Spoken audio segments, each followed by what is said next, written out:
Today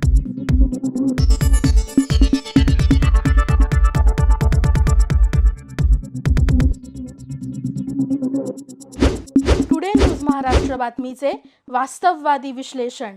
आपण पाहत आहात today news Maharashtra channel. Mohol शहरात वाहतूक कोंडी व अतिक्रमण हटवण्यासाठी धडक कारवाई, पोलीस निरीक्षक दीपक पाटील यांचा ऍक्शन मोड।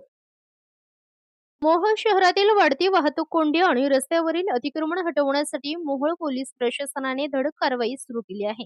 या कारवाईमुळे अतिक्रमणधारकांमध्ये खळबळ उडाली असून शहरातील प्रमुख रस्ते मोकळे करण्यावर भर देण्यात येत आहे। या मोहिमेअंतर्गत मोहोळ बसस्थानकासमोरील परिसर तसेच पंढरपूर रोडकडे जाणाऱ्या पालखी मार्गावरील अतिक्रमणे हटवण्याची कारवाई करण्यात आली।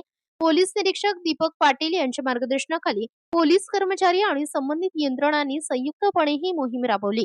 रस्त्यांवरील अनधिकृत स्टॉल, हातगाड्या आणि वाहतुकीस अडथळा ठरणारी अतिक्रमणे हटवून शहरातील वाहतूक सुरळीत करण्याचा प्रयत्न करण्यात येत आहे।